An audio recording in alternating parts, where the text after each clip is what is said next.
अस्सलाम वालेकुम नाज़रीन, सियासत टीवी के प्राइम टाइम में आप सबका तहदीद से इस्तकबाल है। मैं हूं फरजान अहमद। सबसे पहले पेश है प्राइम टाइम की हेडलाइंस। वज़ीर-ए-आज़म नरेंद्र मोदी ने आज बाबा कौम की यादगार राजघाट का किया दौरा। गांधी जी को यौम पैदाइश पर पेश किया खिराज। कांग्रेस के अहम लीडरों ने बाबा कौम महात्मा गांधी को पेश किया खिराज अकीदत। राहुल और खड़गे ने जारी किया पैगाम, गांधी जी के रास्ते पर चलने के अज़म को दोहराया।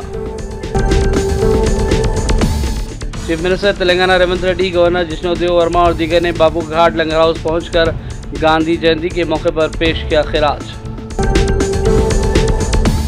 गांधी जयंती के मौके पर तेलंगाना असेंबली स्पीकर जी प्रसाद कुमार, अरकान असेंबली और अरकान कौंसिल ने पेश किया खिराज। रियासती असेंबली के हाथे में मौजूद गांधी जी के मुजस्समे पर फूल मालाएं पेश की गई। तरक्की के लिए शास्त्री की रखी गई बुनियाद हमारी खुशहाली की बुनियादें हैं। कांग्रेस सदर खड़गे का लाल बहादुर शास्त्री की यौम पैदाइश पर पैगाम। कांग्रेस के लिबादे में रेवंत रेड्डी बीजेपी के एजेंडे पर कर रहे हैं हमलावरी। बीआरएस लीडर और साबिक़ा रियासती वज़ीर महमूद अली ने लगाए इल्ज़ाम। और जालिम इसराइली बहरी फौज ने गाज़ा के मजलूम अवाम के लिए इमदाद ले जाने वाले ग्लोबल समूद फ्लोटिला पर हमला कर दिया। इटली समेत कई मुकामात पर फ़लस्तीन की तायीद में एहतजाज। हेडलाइंस आपने देखी और पेश खबरों की तफसीलात शुरुआत करेंगे अहम खबरों से। वज़ीर-ए-आज़म मोदी ने आज बाबा कौम के यादगार राजघाट पहुंचकर उन्हें यौम पैदाइश पर खिराज पेश किया। नायब सदर सीबी राधाकृष्णन ने भी राजघाट पर उनकी यौम पैदाइश पर खिराज अक़ीदत पेश करने के लिए हाजिरी दी। मोदी ने सोशल मीडिया पर लिखा कि गांधी जयंती प्यारे बापू की गैरमामूली ज़िंदगी को खिराज पेश करने का दिन, जिनके नज़रियात ने इंसानी तारीख़ का धारा बदला। उन्होंने दिखाया कि किस तरह हिम्मत और सादगी अजीम तब्दीली का आला बन सकती है। उन्होंने खिदमत और हमदर्दी की ताकत को लोगों को बाख्तियार बनाने के लिए ज़रूरी समझा। हम हिंदुस्तान की तामीर के लिए उनके रास्ते पर चलते रहेंगे। कांग्रेस तर्जुमान सुप्रिया शीरीत ने मोदी की जानिब से आरएसएस की सताइश की मजम्मत की। उन्होंने कहा कि नाथूराम गोडसे ने बाबा कौम का कत्ल किया और आज मोदी की जानिब गांधी जी को खिराज पेश कर रहे हैं, वहीं दूसरी जानिब आरएसएस की तारीफ करते दिखाई देते हैं। आरएसएस की सराहना प्रधानमंत्री मोदी किस बात के लिए कर रहे हैं? आरएसएस की सराहना क्या इस बात के लिए की जाए कि उन्होंने आजादी के आंदोलन में अपनी छोटी उंगली का छोटा नाखून नहीं कटाया? आज उनकी सराहना इसलिए करी जाए कि आजादी के आंदोलन में वो अंग्रेजों को माफीनामे लिखते थे, मुखबिरी करते थे? क्या इसलिए आरएसएस की सराहना की जाए कि उन्होंने 53 साल तक तिरंगे का बहिष्कार किया? क्या इसलिए सराहना की जाए कि सरदार पटेल ने इनको बैन किया था नफरत और हिंसा फैलाने के लिए? क्या इसलिए सराहना की जाए कि हमारे संविधान की प्रतियां जलाई थी, बाबा साहब की फोटो की तस्वीरें फूकी थी? क्या इसलिए सराहना की जाए कि इन्हीं से प्रेरित और पोषित होकर इस देश के प्रथम आतंकवादी नाथूराम गोडसे ने महात्मा गांधी को मारा था? क्या आरएसएस की सराहना इसलिए की जाए कि ये हमारे क्रांतिकारियों को भगत सिंह से लेकर चंद्रशेखर आजाद को अराजक तत्व बताते थे? क्या इसलिए सराहना की जाए कि उन्होंने 1930 के सिविल डिसोबीडियंस मूवमेंट या 1942 के क्विट इंडिया मूवमेंट तक में कोई हिस्सेदारी नहीं की थी, बहिष्कार किया था, अंग्रेजों को चिट्ठियां लिखकर कैसे मूवमेंट का दमन किया जाए ये बताते थे? किस लिए सराहना की जाए? क्या आरएसएस की सराहना इसलिए की जाए कि ये North West Frontier Province Bengal और सिंध में जिन्ना के साथ मिलकर सरकारें चला रहे थे? किस लिए आरएसएस की सराहना की जाए? आरएसएस की सराहना क्या इसलिए की जाए कि अंग्रेजों से पेंशन लेते थे? आरएसएस की सराहना क्या इसलिए की जाए कि ये भाई को भाई से हमेशा लड़ाते थे? आरएसएस की सराहना क्या इसलिए की जाए कि इनके 100 साल के इतिहास में एक दलित, एक पिछड़ा, एक आदिवासी प्रमुख नहीं हुआ? ये घोर जातिवादी हैं, ये घोर सांप्रदायिक हैं। क्या इसलिए सराहना की जाए? क्या इसलिए सराहना की जाए कि ये महिलाओं को दोयम दर्जे का नागरिक मानते हैं, अपने संस्था तक में इन्होंने उनको हिस्सेदारी नहीं दी है? क्या इसलिए सराहना की जाए कि ये मनुस्मृति की बात करते हैं, जो महिलाओं को, हाशिए पर पड़े लोगों को, दलितों को, वंचितों को, शोषितों को बिल्कुल निम्न श्रेणी का लोग मानते हैं? किस बारे में आरएसएस की सराहना की जाए? आरएसएस की सराहना प्रधानमंत्री के भाषण से या एक सिक्का रिलीज करने से नहीं हो सकती। आरएसएस वो संस्था है जिसके हाथ महात्मा गांधी के खून से सने हुए हैं। आरएसएस वो संस्था है जिसको इस देश के प्रथम गृह मंत्री सरदार पटेल ने बैन किया था और यह कहकर बैन किया था कि उनकी भूमिका है महात्मा गांधी की हत्या में। मेरे लिए आरएसएस का सच ये, इधर उधर की बातें करने से आरएसएस का सिया सच नहीं बदलेगा। कांग्रेस के अहम लीडरों ने बाबा ख़ौम महात्मा गांधी को खिराज पेश कर उनके दिखाए हुए रास्ते पर चलने के अज़म को दोहराया। कांग्रेस सीनियर लीडर राहुल गांधी ने एक्स पर अपने प्याम में लिखा कि बानी क़ौम के उसूल आज भी हिंदुस्तान को जोड़ने की ताकत रखते हैं। सच्चाई, अदम तशद्दुद और भाईचारे के नज़रियात हिंदुस्तान को मुत्तहिद करते रहेंगे। बाबा क़ौम की अक़दार हमें नफ़रत के मुकाबले में अमन, भाईचारा, सच्चाई और इंसानियत के रास्ते पर चलने की तहरीक देगी। राहुल गांधी ने इस मौके पर बानी क़ौम को सलाम पेश कर कहा कि गांधी जी के ख्यालात आज भी हर हिंदुस्तानी की रोशनी का मीनार हैं। कांग्रेस सदर खड़गे ने भी एक्स पर महात्मा गांधी की पैदाइश पर उनके कौल का हवाला देते हुए लिखा कि सच लोगों के ताउन के बगैर भी खड़ा रहता है, वो खुद में मुकम्मल है। Chief minister Telangana Revanth Reddy, governor Jishnu Dev Verma और दीगर ने बाबू घाट लंगर हाउस पहुंचकर गांधी जयंती के मौके पर उन्हें ज़बरदस्त खिराज पेश किया। इस मौके पर कांग्रेस लीडरान, रियासत हुक्काम और दीगर ओहदेदारान भी चीफ मिनिस्टर के हमराह मौजूद थे। गांधी जयंती के मौके पर आंध्र प्रदेश के वज़ीर आला चंद्रबाबू नायडू ने गांधी जी को भरपूर खिराज पेश किया। सोशल मीडिया पर सरम बाबू ने इस सिलसिले में ट्वीट में लिखा कि मुल्क की आज़ादी के हसूल में गांधी जी पेश थे। उन्होंने कहा कि गांधी जी ने कौम को एक प्लेटफॉर्म पर मुत्तहिद किया, बरतानवी हुकूमत के खिलाफ अमन और अदम तशद्दुद के उसूलों के साथ लड़कर मुल्क को आज़ादी दिलाई। बाबू ने कहा कि महात्मा गांधी के दिखाए गए रास्ते और उनके अपनाए हुए इक़दार नौजवान नस्ल के लिए मशाले राह होना चाहिए। गांधी जयंती के मौके पर तेलंगाना असेंबली के स्पीकर जी प्रसाद कुमार, अरकान असेंबली कौंसिल ने रियासती असेंबली के हाथे में मौजूद गांधी जी के मुजस्समे पर फूल मालाएं पेश की और उनकी मुल्क के लिए खिदमात को याद किया। इस मौके पर न्यूज़ एडिटर, रोजनामा सियासत जनाब आमिर अली खान और दीगर भी मौजूद थे। मुल्क के दूसरे वज़ीर आज़म लाल बहादुर शास्त्री को उनकी यौम पैदाइश पर खिराज पेश करते हुए कांग्रेस सदर खड़गे ने आज कहा कि उन्होंने मुल्क की तरक्की की जो बुनियाद रखी वो हमारी खुशहाली की बुनियादें हैं। अपने सोशल मीडिया पैगाम में खड़गे ने 1965 में इलाहाबाद में गाँव के प्रोग्राम में शास्त्री के अल्फाज का हवाला देते हुए लिखा कि आज़ादी के बाद 10-12 सालों में मुल्क ने वो तरक्की की जो 200 बरसों के बरतानवी राज में नहीं हो सकी। यहाँ हवाई जहाज़ और गाड़ियाँ बन रही हैं, यहाँ नए डैम, स्कूल और सड़कें बन रही हैं। शास्त्री को अपना रोल मॉडल बताते हुए खड़गे ने लिखा कि आज हमारे आइडियल साबिक़ वज़ीर आज़म लाल बहादुर शास्त्री के यौम पैदाइश पर हम कौम के लिए उनकी बेमिसाल खिदमात को खिराज अक़ीदत पेश करते हैं। बीआरएस लीडर और साबिक़ रियासती वज़ीर महमूद अली ने इल्ज़ाम लगाया कि कांग्रेस के बारे में रेवंत रेड्डी बीजेपी के एजेंडे पर अमल कर रहे हैं। उन्होंने कहा कि वक्फ एक्ट पर अमलावरी में तेलंगाना ने सबक़त की जो कि बीजेपी के एजेंडे का हिस्सा है। महमूद अली ने यह भी इल्ज़ाम लगाया कि माइनॉरिटी डिक्लेरेशन जारी किया गया और दूसरी जानिब कब्रस्तानों को ढाया जा रहा है। महमूद अली ने कहा कि उत्तर प्रदेश की तरह तेलंगाना के मुसलमानों पर जुल्म का सिलसिला जारी है। और मैं समझता हूँ रेवंत रेड्डी साहब कांग्रेस के चीफ मिनिस्टर नहीं है बल्कि मोदी साहब के नक्शे कदम पर चल रहे हैं। माइनॉरिटी को आज तक 2 साल के करीब हो चुके हैं, एक भी माइनॉरिटी मिनिस्ट्री नहीं दी गई और हर शोबे हयात में मुसलमानों को नज़रअंदाज किया गया। मैं एक बात मीडिया के ज़रिए मुस्लिम भाइयों को बताना चाहता हूँ, तेलंगाना के अवाम को बताना चाहता हूँ। 1948 से 2014 तक आप तारीख उठाकर देख लीजिए, फिसादात होते रहे हिंदू मुस्लिम, मगर केसीआर साहब 2014 में जब पावर में आए, मुकम्मल तरीके से कोई रोकने वाले लीडर है वो केसीआर साहब है। तेलंगाना में फिसादात को 2014 से 2023 तक एक भी दंगा फिसाद नहीं हुआ। अमन से, भाईचारगी से, प्यार और मोहब्बत से हिंदू मुस्लिम गंगा जमुना तहजीब किसी स्टेट में है वो तेलंगाना स्टेट में थी। मगर जैसा कांग्रेस पावर में कई जगह फिसादात हुए, जैनूर के अंदर काफ़ी मुसलमानों के दुकानों को जला गया, जबकि गौड़ तबका और मुसलमान तबका हमेशा गौड़ तबका प्यार और मोहब्बत से रहते थे, मगर लोग आकर उसमें नष्ट किया गया प्यार और मोहब्बत को और हवा देकर दंगे फिसाद करा गए। और ख़ास तौर से हमारे चीफ मिनिस्टर साहब एक दौरा भी नहीं किए रेवंत रेड्डी साहब। और हम ये बात बताना चाहते हैं, हमारे बहुत से लीडर्स कोड़ंगल जाकर आए। अरे चीफ मिनिस्टर की कॉन्स्टिट्यूंसी में किस तरह हो सकता बताइए।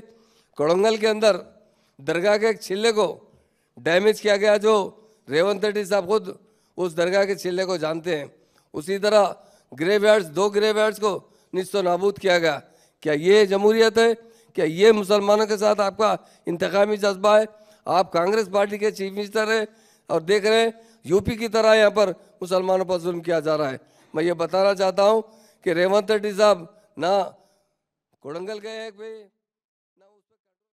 तेलंगाना जागृति की सदर के कविता ने कहा कि ओबीसी तहफ़्फ़ुज़ात के बिल को मंजूरी देने के लिए हम मरकज़ और मोदी हुकूमत से फिर एक बार अपील करते हैं।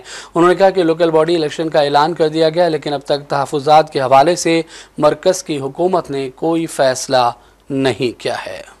Local body elections have been announced in Telangana, but there are a lot of politics happening around that, because the fundamental issue today is the issue of reservation of OBC community of Telangana. We've been fighting for it from day one.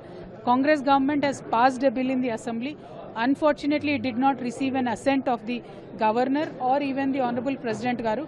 So we are waiting on that. While waiting on that, Congress government has given a 42% GO government order and then going to election on that basis. So there again are certain court cases lodged on this issue. Now Bharatiya Janata Party suddenly comes out of nowhere and they are saying even if these elections are conducted, we will go to the court and make sure that result is declared null and void. So it is really unfortunate to see the gimmicks played by both Congress and Bharatiya Janata Party, the way they are playing with the emotions of the OBC community of Telangana. They will be never forgiven, both these national parties. We urge and we demand Rahul Gandhi ji should immediately come to Telangana, take a stand on this issue. Bharatiya Janata Party, each one of their MP is saying one thing. So we do not know what is their official stand. So I request Honorable Prime Minister ji to take stock of the situation of what is happening in Bharatiya Janata Party. End of the day, it boils to the issue of OBC of Telangana. So we need them to support them. Thank you. Jai Telangana. साबिक़ रियासती वज़ीर हरीश राव ने दावा किया कि साबिक़ KCR दौरे हुकूमत में home guards और ट्रैफिक पुलिस एहलकारों की तनख्वाहों में इजाफा किया गया, लेकिन रेवंत रेड्डी हुकूमत नाअहल साबित हुई है। पुलिस एहलकारों को TA और DA भी जारी नहीं किया जा रहा है।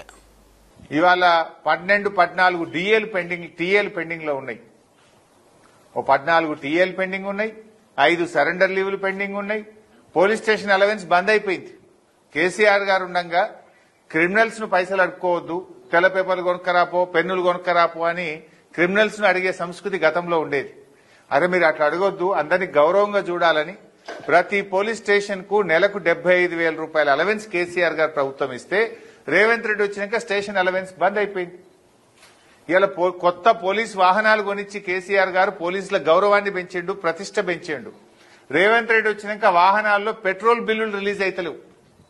ఇలా పెట్రోల్ పంపులలో పోలీస్ బండ్లకు మేము ఉద్దరే పోయాం భయ్, మీరు బిల్లు కడతారా, మేము పెట్రోల్ బంద్ పెడతామని పంపు యజమానులు పోలీసు ఉద్యోగులను బెదిరించే పరిస్థితి వచ్చింది. అంటే పోలీసుల సరెండర్ లీవ్ ఇవ్వకపోతివి, టీఏలు ఇవ్వకపోతివి, స్టేషన్ అలవెన్స్ బంద్ పెడితివి, చివరికి పోలీస్ వాహనాల్లో పెట్రోల్ కు కూడా డబ్బులు ఇవ్వకపోతివి. అంటే ఏం చెప్పదలుచుకున్నావు? నీ లెక్క దోచుక తినమంటున్నావా? నీలాగా అవినీతికి పాల్పడమంటున్నావా?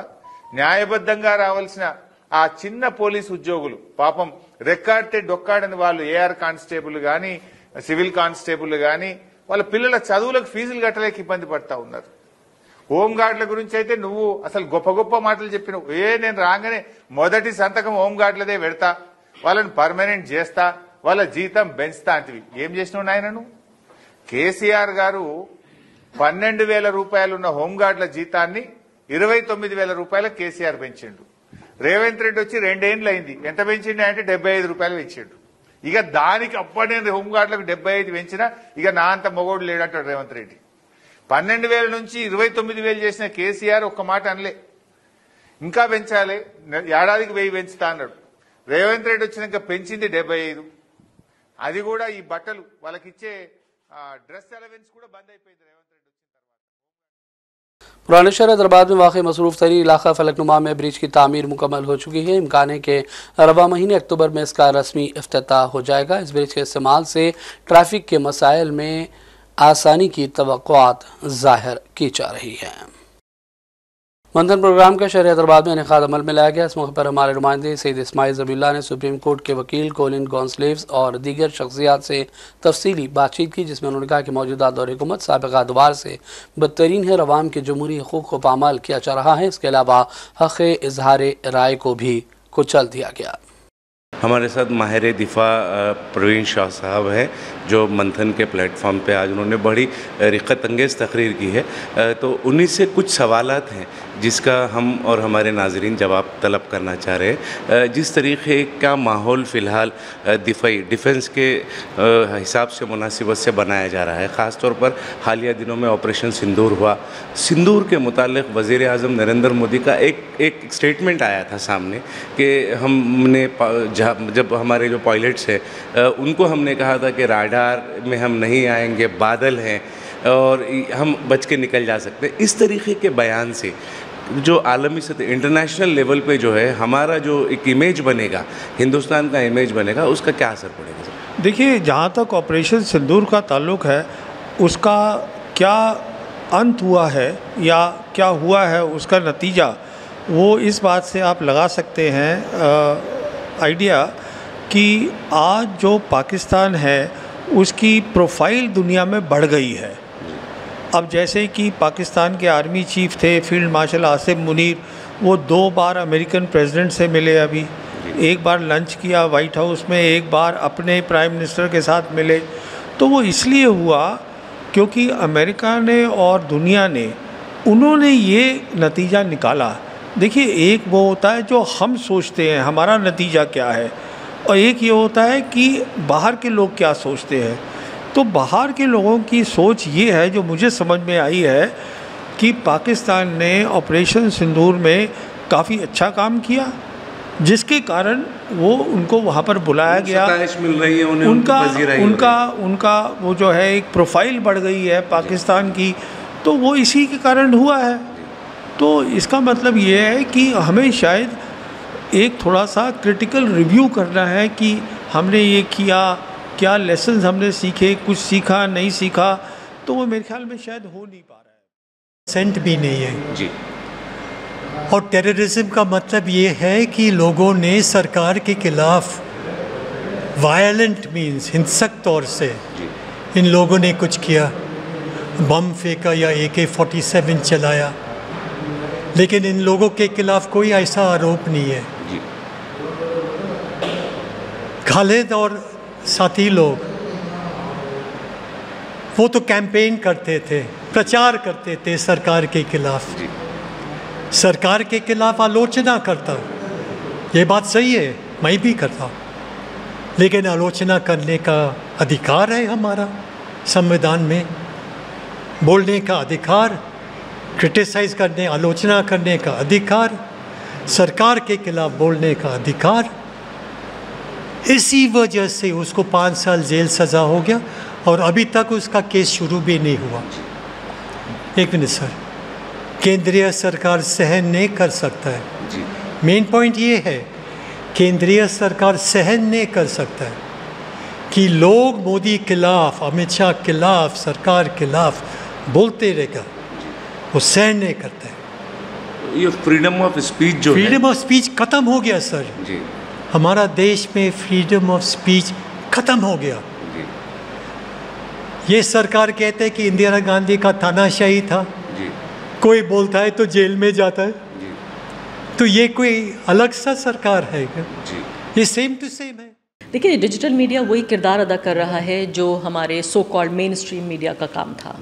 जब मेन स्ट्रीम मीडिया नहीं कर रहा है तो मैं कहती हूँ कि नरेंद्र मोदी के पिछले 11 साल में हमने ये देखा है कि बहुत सारी परेशानियाँ हुई हैं, बहुत सारे हमारी जमहूरियत है, हमारा जो आइन है, उसको नुकसान पहुँचाने की कोशिश हुई है।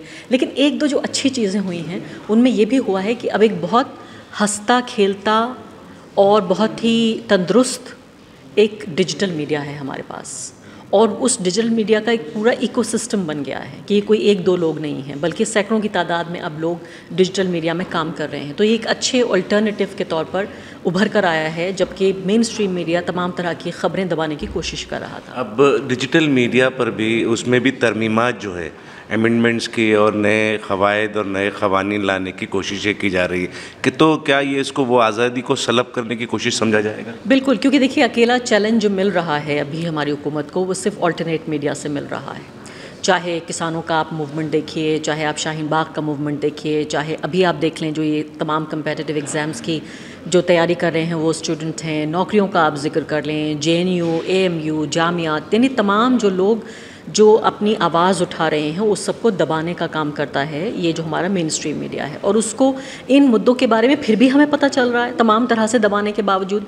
इसकी सिर्फ अकेली वजह ये है कि चूँकि हमारे पास अब ये डिजिटल मीडिया के प्लेटफॉर्म्स हैं, इसकी वजह से हमें ख़बरें पता चल रही हैं। क्योंकि एक सबसे बड़ी बात आप ये देखिए कि हिंदुस्तान में यहाँ करीब 1,500 के आसपास अखबार और पीरियोडिकल्स निकलते हैं। 1,500 नहीं, 1,20,000 के आसपास अखबार और पीरियोडिकल्स। इसके अलावा 500 के आसपास हमारे पास न्यूज़ चैनल्स हैं। लेकिन इन सब का काम ऐसा लगता है कि अब ये हो गया है कि ख़बर दबानी कैसे है, यानी तनख्वाह आपको ख़बर देने के लिए नहीं, ख़बर छिपाने के लिए मिल रही है। ऐसे में जो डिजिटल मीडिया का स्पेस है वो बहुत ज़रूरी है और इसीलिए इसको हर तरीके से दबाने, कुचलने, ख़त्म करने की कोशिश हो रही है। लेकिन मैं सिर्फ इतना कहना चाहती हूँ, वो हमें आजमाएंगे, हम उन्हें आजमाएंगे। एक शख्सी सवाल है आपसे मेरा कि ये मौजूदा माहौल में कहीं पे जस्टिस लोहिया की जो है वो मौत हो जाती है मुश्तबा हालात में, और ऐसे बहुत सारे वाक़यात होते मुसलसिल पेश आ रहे हैं 2014 के बाद से। तो इन हालात में बेबाकी के साथ आप जो सहाफ़ती उसूल और अक़दार को निभा रहे हैं, तो उससे क्या आपको कभी डर होता है? इसके अलावा ऑप्शन क्या है? आप मेरी हिम्मत की बात कर रहे हैं, आप उन लोगों की हिम्मत की बात कीजिए जो सब्ज़ी का ठेला लगाते हैं, जिनकी पान की दुकान है, जो इस ख़तरनाक माहौल में अपने बच्चों को बड़ा कर रहे हैं, जो ख्वाब देख रहे हैं, जो घर बना रहे हैं। क्या उनके पास उम्मीद नहीं है? आप घर कब बनाते हैं? अपने बच्चों को स्कूल कब भेजते हैं? जब ये सोचते हैं कि ये बच्चा पढ़ेगा, बड़ा होगा, नौकरी पर जाएगा, अपनी ज़िंदगी बनाएगा। मैं सलाम करती हूँ उन करोड़ों लोगों की हिम्मत को, उन हिंदुस्तानियों की हिम्मत को जो इस तरह के तमाम जो जबर करने वाली हुकूमतें हैं और जबर करने वाली पार्टियाँ हैं, इन सब का मुकाबला कर रहे हैं। उनसे थोड़ी सी हिम्मत मैं भी चुरा लेती हूँ और उसी से अपनी सहाबत करती हूँ।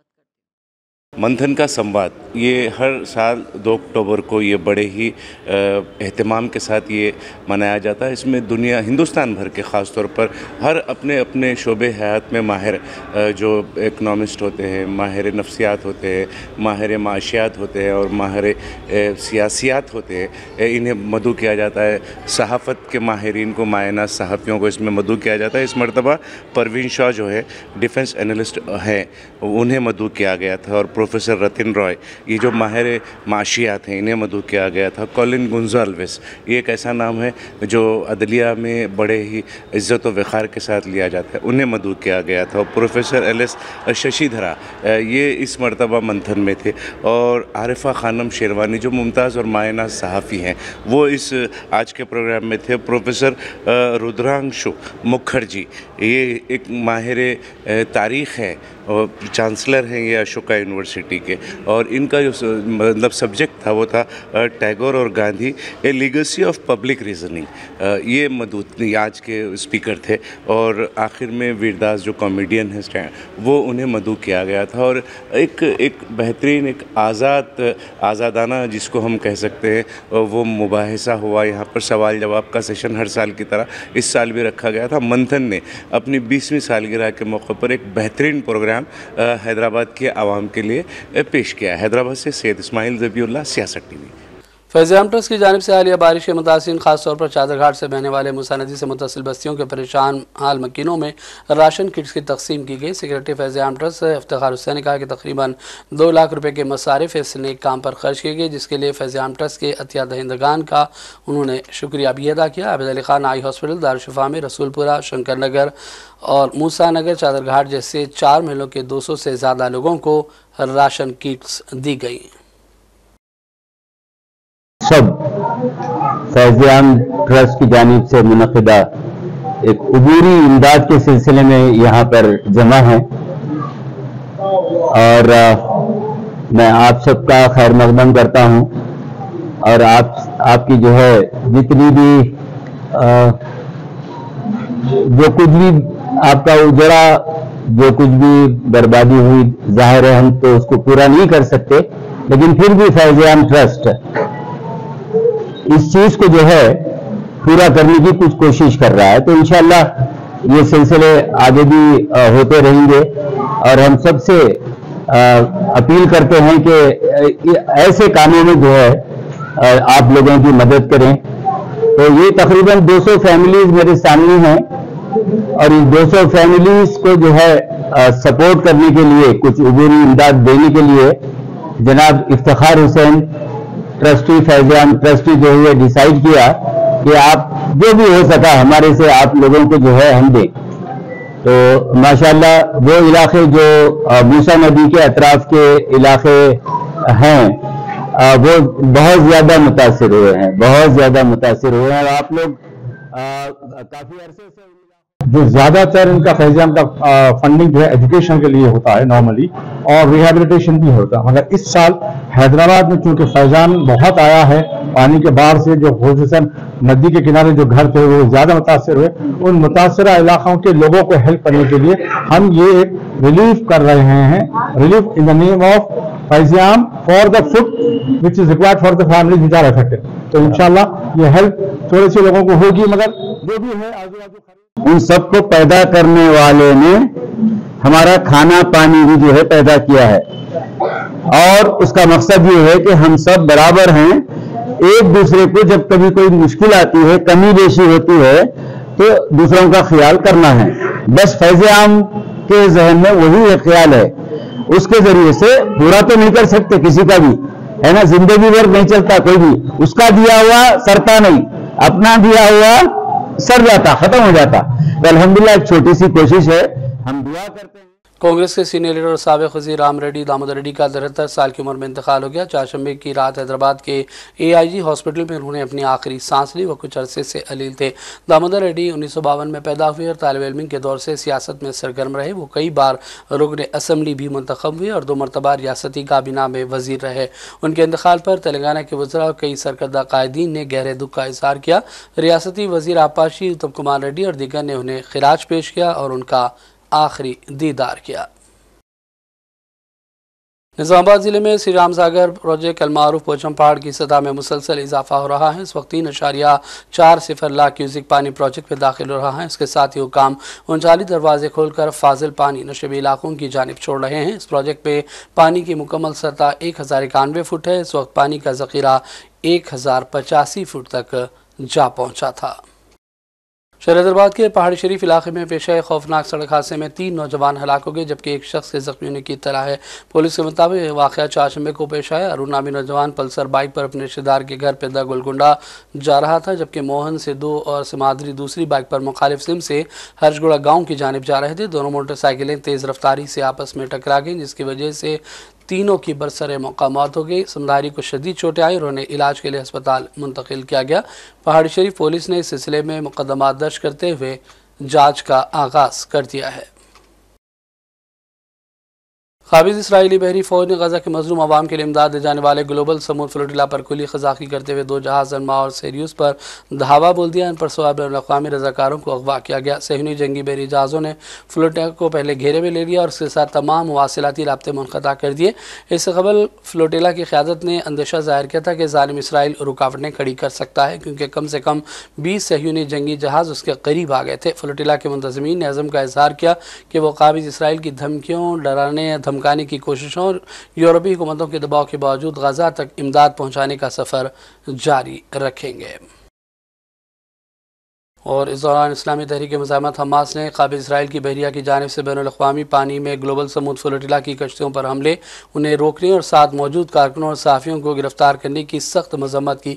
हमास ने इसे गद्दारी पर मबनी हमला, खुली समंदरी क़ज़ाक़ी और बेगुनाह शहरियों के खिलाफ दहशत गर्दी करार दिया। हमास के तर्जुमान ने कहा कि जारहाना इक़दाम दरअसल उन आलमी रज़ाकारों को निशाना बनाना था जो फ़ौरी इंसानी हमदर्दी के तहत महसूर अहले गज़ा के लिए इमरजेंसी इमदाद लेकर पहुँचने वाले थे, जबकि गज़ा की अवाम पिछले 2 सालों से मुनज़्ज़म नस्लकुशी और दानिस्ता भूख और क़हत का शिकार है।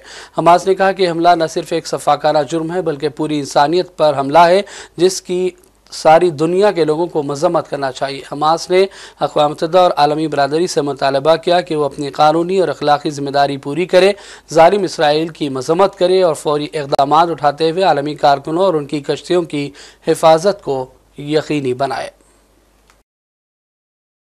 और इस दौरान इटली में फ़लस्तीन की तायीद में ज़बरदस्त एहतजाज किया गया। इमदादी काफ़िला फ्लोटिला को रोके जाने के बाद सैकड़ों लोग जमा हो गए और फ़लस्तीन की तायीद में और फिर इसराइल के ख़िलाफ़ सख्त नारेबाजी की गई। इसके अलावा लंदन और दीगर शहरों से भी एहतजाज की इत्तलात हैं। और अब आखिर में हेडलाइंस पर डालेंगे एक और नज़र। वज़ीर-ए-आज़म नरेंद्र मोदी ने आज बाबा कौम की यादगार राजघाट का किया दौरा, गांधी जी को यौम पैदाइश पर पेश किया खिराज। कांग्रेस के अहम लीडरों ने बाबा कौम महात्मा गांधी को पेश किया खिराज अकीदत। राहुल और खड़गे ने जारी किया पैगाम, गांधी जी के रास्ते पर चलने के अज़म को दोहराया। Chief minister Telangana Revanth Reddy, governor Jishnu Dev Verma और दीगर ने बाबू घाट लंगर हाउस पहुंचकर गांधी जयंती के मौके पर पेश किया खिराज।